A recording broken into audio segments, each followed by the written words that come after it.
Hi, the Sci-Fi Recapped here. Today, I am going to explain the American science fiction film called The Giver. Spoilers ahead, watch out, and take care. Born in a peaceful, perfect world where everyone is happy, the 18-year-old man, Jonas, receives an unexpected honor. Chosen to be the community's receiver of memories, Jonas enters into training with a mysterious, silver-haired man who imparts memories of the real outside world hidden from the rest of the society.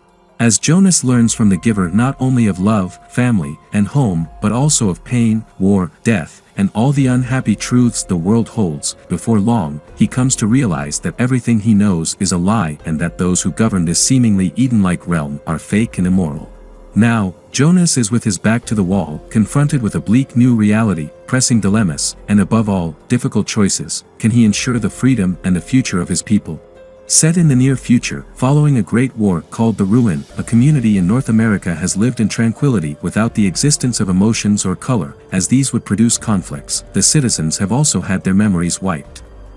We follow young teenager Jonas as he rides his bike with his two best friends Asher and Fiona. It is the day before their ceremony in which they will be assigned their positions in the community, something that makes Jonas rather nervous.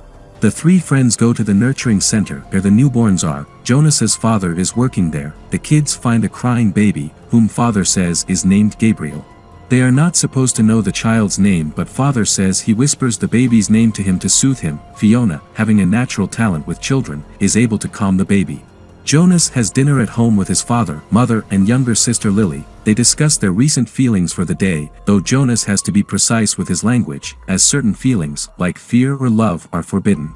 He asks his parents if they were nervous before they were assigned to their current positions, for fear that there was nothing left for them. Father assures Jonas that the elders have been watching him closely since he was a baby, so they know where to put him.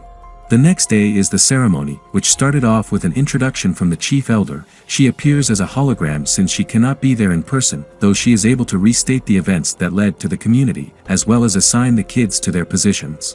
During the ceremony, Jonas notices an old man looking over at him. Asher is given the job of a drone pilot, Jonas is skipped over while the other kids are announced, and Fiona is assigned to be in the nurturing center.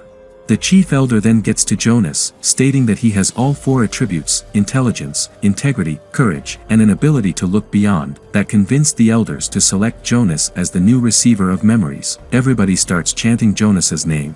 The next day, Jonas begins his private training with the old man, who is called the Giver, as he is the one who passes on memories to the receiver. Jonas arrives at his house on the edge of the community overlooking a vast skyline. Jonas enters the house and down to a library area where the Giver introduces himself and tells Jonas about his training. The Giver holds all the memories that came before even the elders can remember prior to the ruin. He grabs both of Jonas's wrists, sending him into a memory of snowy woods, and of Jonas riding a sled down a hill. He can see himself looking and feeling excited, and then he comes to a cabin. Gabe is brought to Jonas's home by a nurse from the nurturing center, still crying. They are assigned to watch over him at the moment until he catches up. Lily adores the baby and wants him to sleep in her room. Jonas looks at the baby and senses a connection where he believes that Gabe will one day be selected as he was.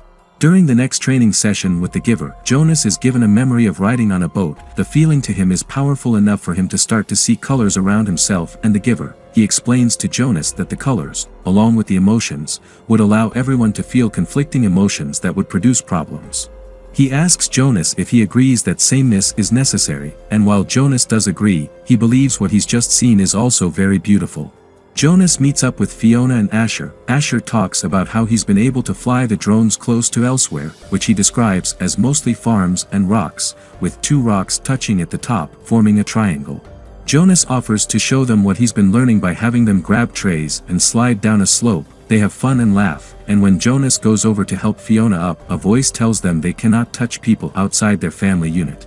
Meanwhile, the Giver meets with the chief elder over his training with Jonas. She warns him to not repeat the mistake with the last receiver, who is implied to have killed herself. Jonas's next session with the Giver has them playing music on the piano and sharing a memory of a party with people dancing and having a great time. Jonas also sees himself and Fiona running to a tree and passionately kissing. The chief elder contacts Jonas at home to ask him about the training he's received. Jonas has been told repeatedly that he is not to discuss his training, so he tells the chief elder that he just sits there and doesn't talk, and then comes home. In the next session, Jonas sees horrific memories of an elephant being shot down, as well as himself in the position of a soldier whose partner is gunned down. The images overwhelm Jonas. He later learns that the previous receiver, a teenage girl named Rosemary, was also distraught by the images she saw. Jonas sees a memory of the giver playing the piano alongside Rosemary while she sings. Jonas also sees a projection of his father and a nurse in the nurturing center with 2 babies. The nurse takes one baby while father is left with one baby that is deemed too weak. He injects something into the baby's head, killing it and then putting it in a box that is sent into a furnace. Jonas is horrified to come across this revelation of what they know as releasing into elsewhere. When Jonas next sees Fiona, he suggests to her that she stop taking her morning injections, which is what numbed the emotions in everyone. He later takes her to the Triangle, a spot where they and Asher enjoyed going to. There, Jonas kisses Fiona for the first time. Jonas goes home and learns from father that he is set to release Gabe the next day. At night, he sneaks out after curfew to find Gabe. Asher finds him and confronts him, only to get punched in the face by Jonas. Jonas makes it to the nurturing center, with Fiona there to help him get Gabe. They create a diversion that allows Jonas to get out with Gabe without getting caught.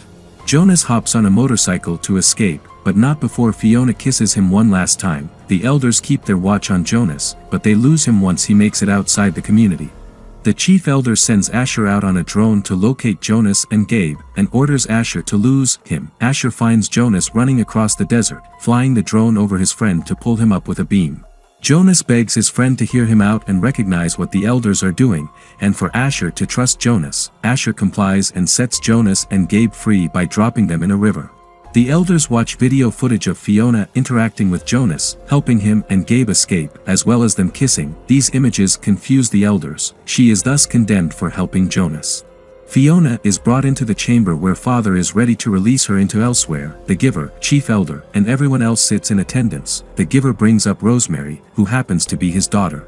He says he loved her, and he doesn't care if the elders don't want to hear that word. Mere moments before father is ready to inject Fiona, Jonas rides a sled beyond the borders of elsewhere with Gabe. This triggers a reaction in which all the memories return to the community. Everybody begins to feel again, with Fiona and mother both shedding tears. In the final scene, Jonas, near frozen and still carrying Gabe, walks through the bitterly cold, snowy woods to find a cabin. The same one seen from the giver's memories. He thinks he hears people inside singing, though it could merely be an echo. Whatever happens, Jonas acknowledges that the giver brought him and Gabe there. Jonas and the infant Gabe enter the cabin, leaving the outcome up in the air.